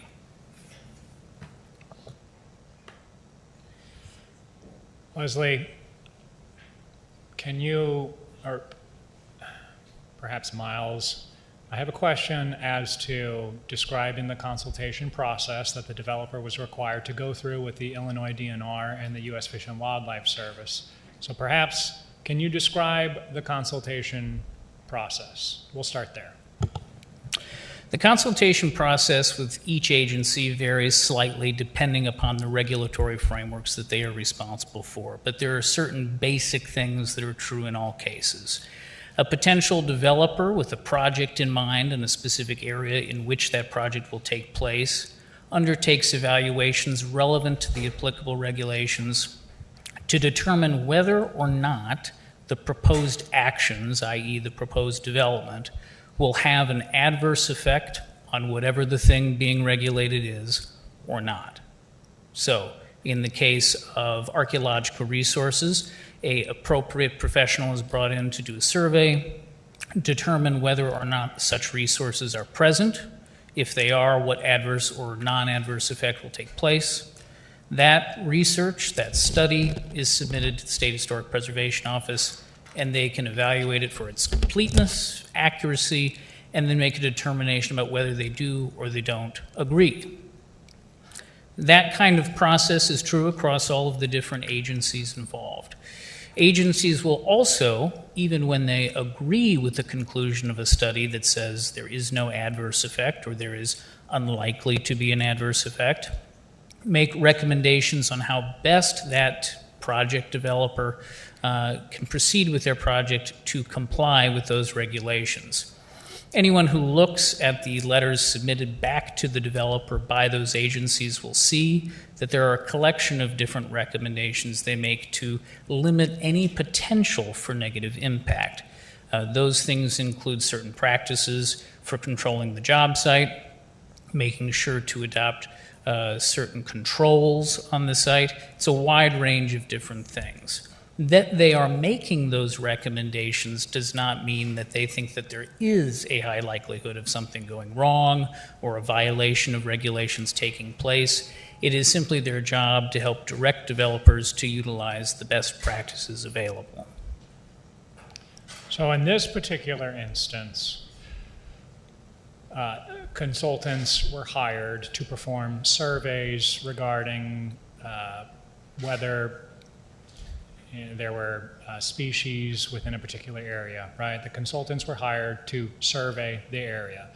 The results of those surveys were sent to the Illinois DNR and the U.S. Fish and Wildlife Service to evaluate them to make sure that they were quality surveys.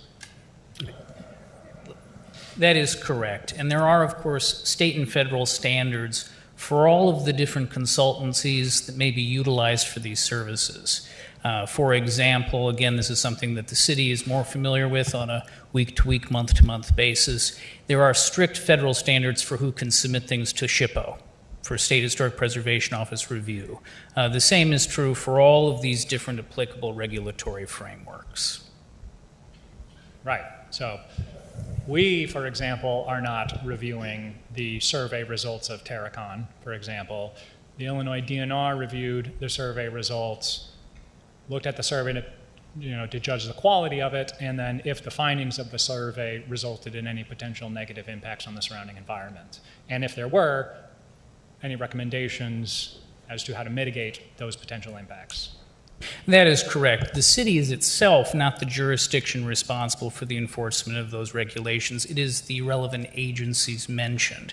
They are also the agencies responsible for continued monitoring moving forward into the phase of construction. Again, if anything comes up during construction or during the life of the project relevant to their regulatory frameworks, it is their responsibility to follow up on those matters, and of course they are committed to doing so.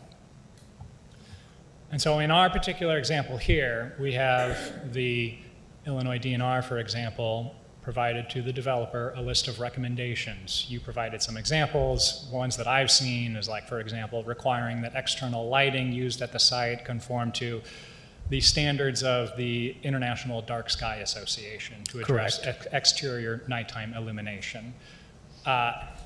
Leslie, turning to you, can you speak to the connection between these recommendations from the Illinois DNR and our development agreement with the developer with respect to those recommendations? Yes, both the development agreement and the sales agreement. The sales agreement makes reference to the development agreement. It says that the development agreement has to be followed.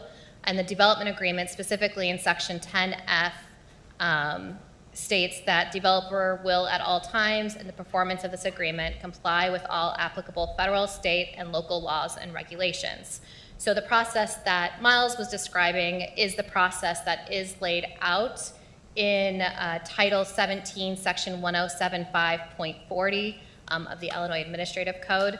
And again, as Miles indicated, those recommendations really are requirements. They call them recommendations, but if they fail to state that they would not be following those recommendations, a different process would have to unfold before they would get the approval.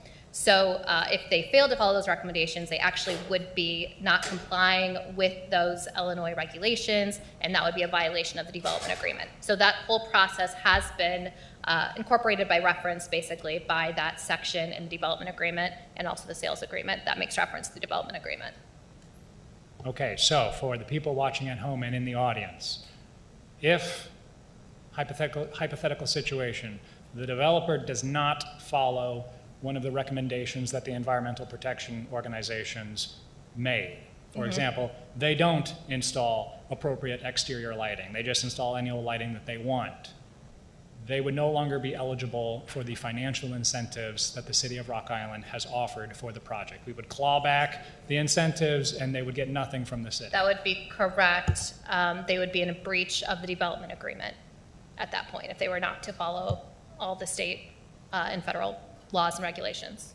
And importantly, important to think about as well, there are yet to be permitting processes that the developer will need to go through notably with the state fire marshal for the installation of underground storage tanks. So those processes, again, would be covered under this as well. Thank you very much for taking the time to walk through all of that. Any more discussion? Does everyone know where we are? Clerk, please call the roll. Alderperson Healy. Aye. Evans. Aye. Hurt. Aye. Barnes. Aye. Swanson. Aye. Parker. Aye. And Poulos. Aye.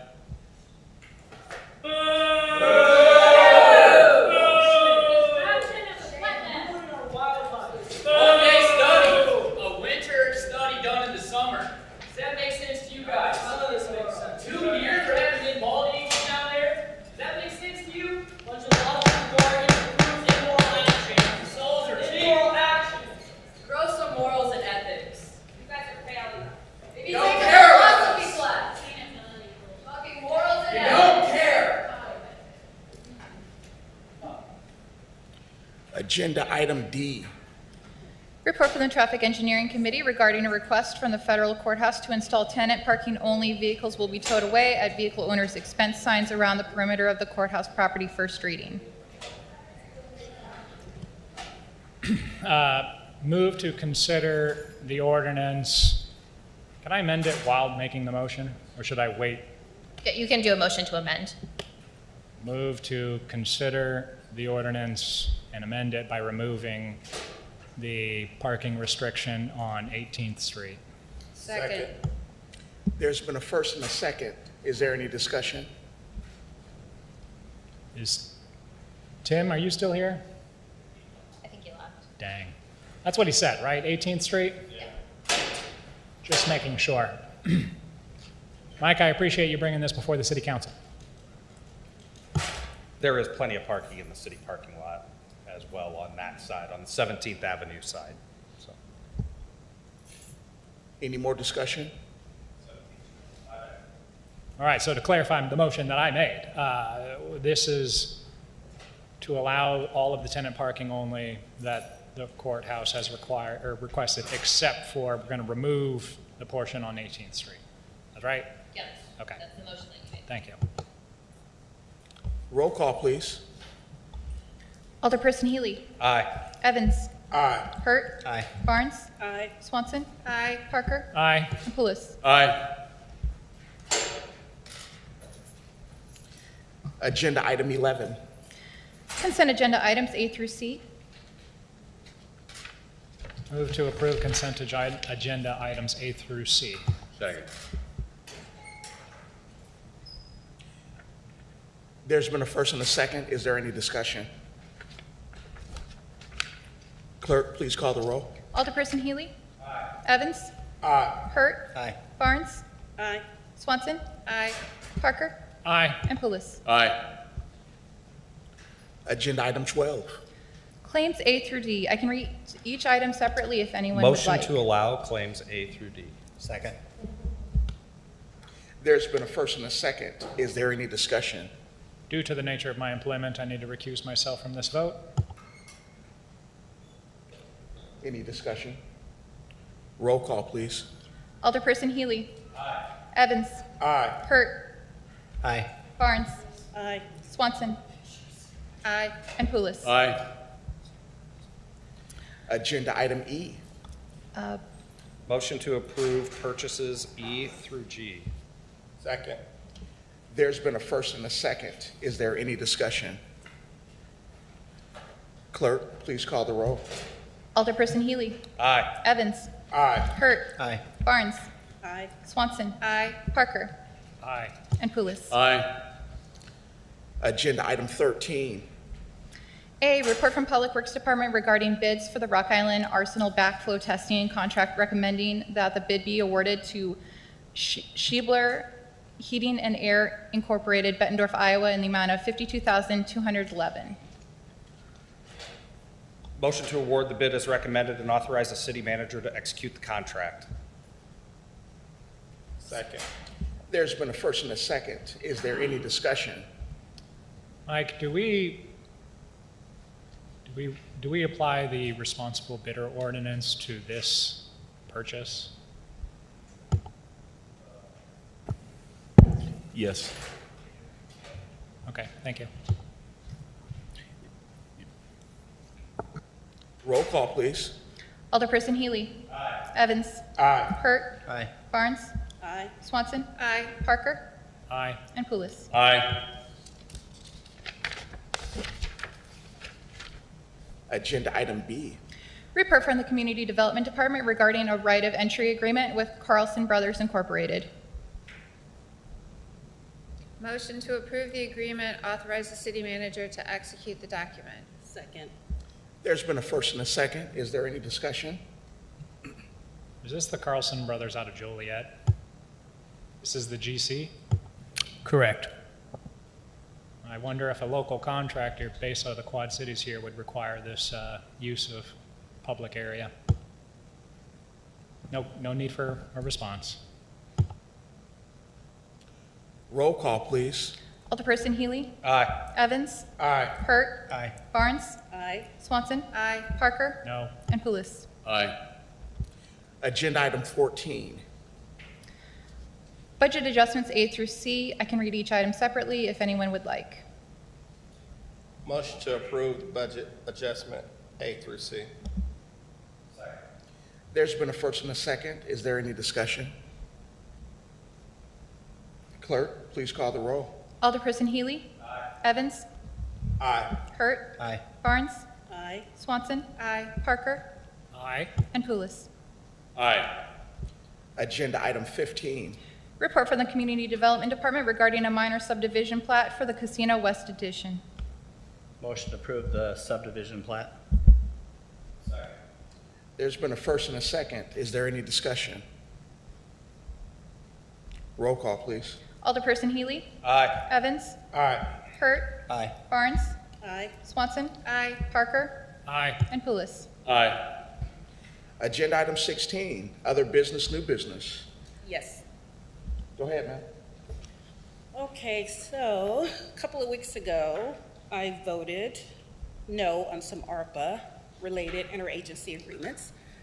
And I was asked by a couple of individuals, why did I vote no? And I said I would have a statement. So I'm going to read my statement that I have prepared for that response. So thank you to the residents and colleagues who have reached out with questions regarding my recent votes on ARPA-related interagency agreements. As your elected representative, I believe it is essential to be transparent about my decision-making process. My responsibility as a city council member includes acting in the best interest of Rock Island residents. This includes ensuring that public funds are allocated with transparency, fiscal responsibility, and in ways that maximize community benefits. So on October 13th, several agenda items were presented involving the reallocation of ARPA restricted funds through interagency agreements. I raised questions about these agreements and ultimately voted no on items 14F through 14J. My concerns are centered on whether these reallocations represented the best possible use of the remaining ARPA funds and whether the process was as inclusive as previous reallocations. To ensure I was making an informed decision, I requested all email communications and documentations related to the interagency agreements from January 1st of 2024 to October 15th of 2025. I received this information October 23rd and carefully reviewed. So in those documentations was a federal assistance program bulletin from December of 2024 that emphasized the importance of maintaining complete documentation for future audits. In previous ARPA reallocation, council members were consulted for input before decisions were made. However, with this most recent allocation, including what we just saw tonight, even though it's unrestricted, council input was not solicited. While the amount in question may be small, I believe consistency and transparency in our process are vital. So had the council been consulted we may have considered redirecting these funds to programs such as Rock Island Housing Rehab programs, which directly benefit residents. So my goal is to always to ensure that every dollar serves our community as effectively as possible. I remain committed to transparency, accountability, and serving the best interests of Rock Island. So I encourage residents to continue to engage in your local government. Your input is invaluable as we work together to make decisions that shape our city's future. Thank you. Thank you, Ms. Barnes. Is there anything else? Yes, Mayor, just briefly, I know we had a lot of concerns about Deanna's Place at the last council meeting, and I was wondering if you could give us an update on what's taking place with that. We had a lot of issues. Could you please fill us in? Yes, sir. We had, and updates still need to be filled in on that. We had a meeting scheduled last Friday with the bar owner, myself, and the city attorney. However, that meeting, we were unable to complete that meeting, so we're looking to reschedule that. I know that they had a few objections with the findings of the investigation. I know that the investigation, they were held in violation because they didn't call the police in a timely manner, but they wanted to bring in video recordings that would, refute that, and we want to give them every opportunity to do that. And also, they had been instructed to put their parking lot under city ordinance. We feel that's something that will help them as well as the neighbors in that area as well. Leslie, is there anything that you want to add? Sorry, I would just add, if they are wanting to present evidence or they object to the written order, the appropriate mechanism then would probably be we have to have a hearing on it. So, and maybe that's just further discussions we have to have and give her that option, either kind of agree with the findings or we proceed with the hearing. So if she doesn't, she's more than able and encouraged to provide evidence if she does dispute it, then we would just coordinate with the city clerk's office on getting that scheduled for a hearing. So then you can make that determination whether a violation existed, because ultimately the liquor commissioner determines if a violation existed. Right now, we have the report from the police department.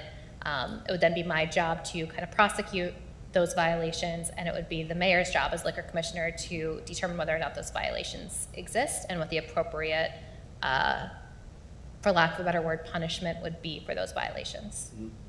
And it's been recommended from legal counsel, just to be similar to what we've done in the past, to issue her a written warning.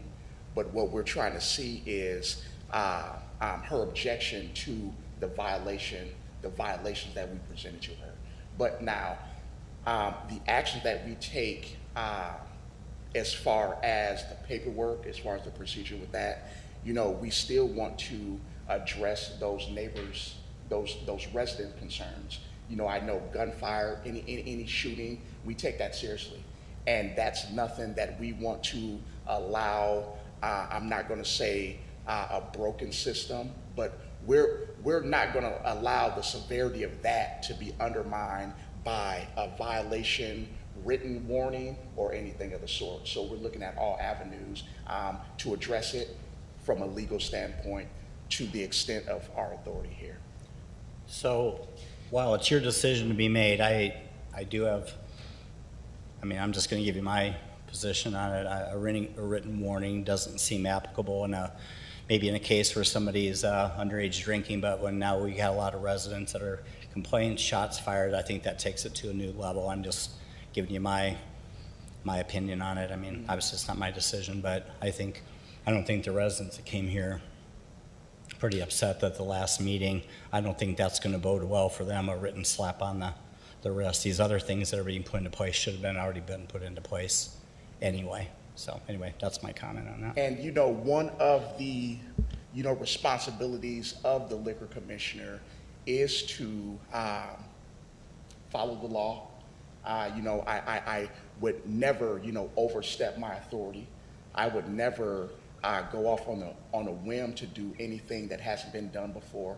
So with with the recommendation of being a written warning, you know, with respect to the council, with respect to the policy and procedures that was established before me, you know, I would abide by that. But I do completely understand that shots fired, that is a serious situation. And that's why it's critical, I feel, that we assist her in getting her parking lot put under city ordinance. But, you know, steps after that, you know, we can discuss at a later time, and I will keep you in the loop once our meeting transpires between them and the city attorney. All right. Thank you, Mr. Hurd. Mayor, understanding the importance of progressive discipline, I will reiterate what I said at the last council meeting. I encourage you to take the situation as seriously as possible, to issue judgment or whatever the appropriate language is as far as you can, again, recognizing the importance of progressive discipline.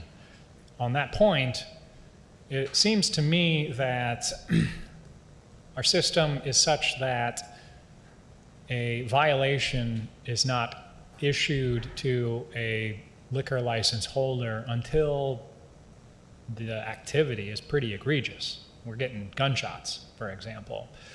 Are we able to issue, for example, written warnings in the absence of formal violations of the liquor code? I've been getting complaints about this establishment for months from the surrounding residents, months and months of complaints about this establishment.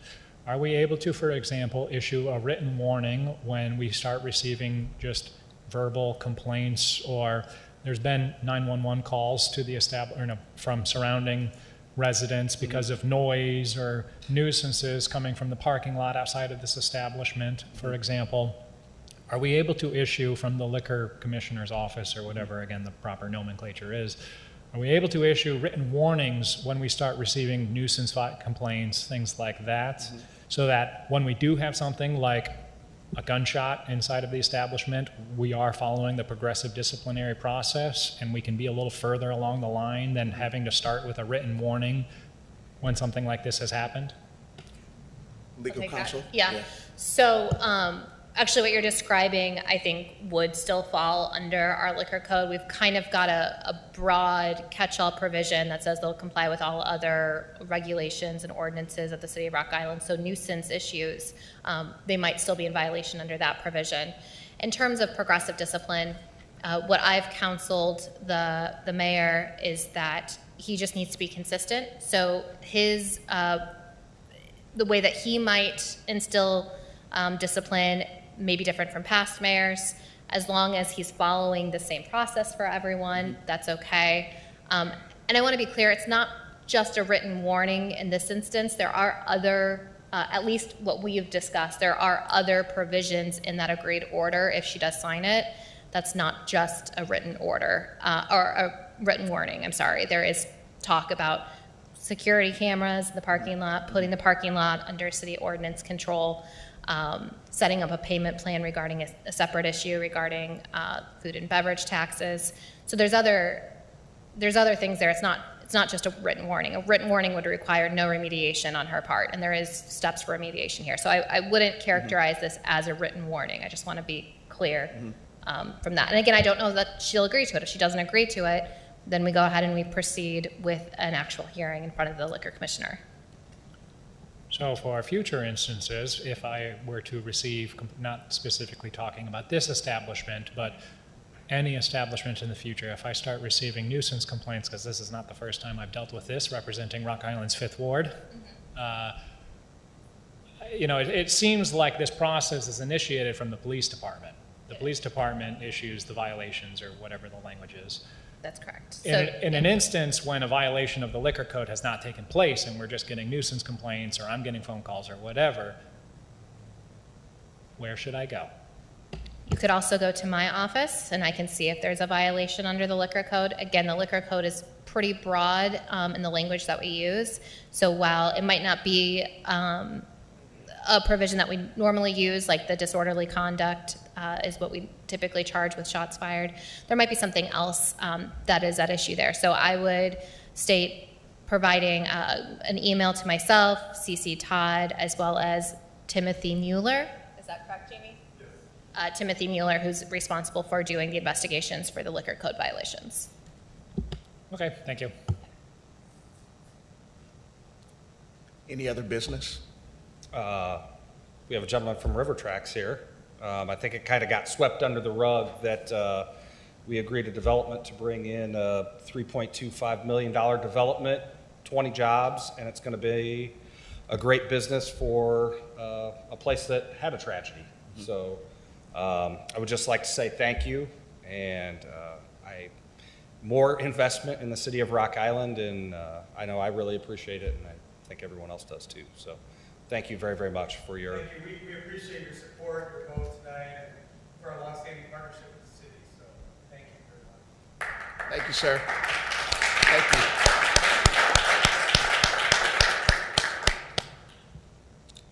Any more business? Item 17, can I get a motion to adjourn? Second. There's been a first, second. All in favor say aye. Aye. All opposed? Thank you all.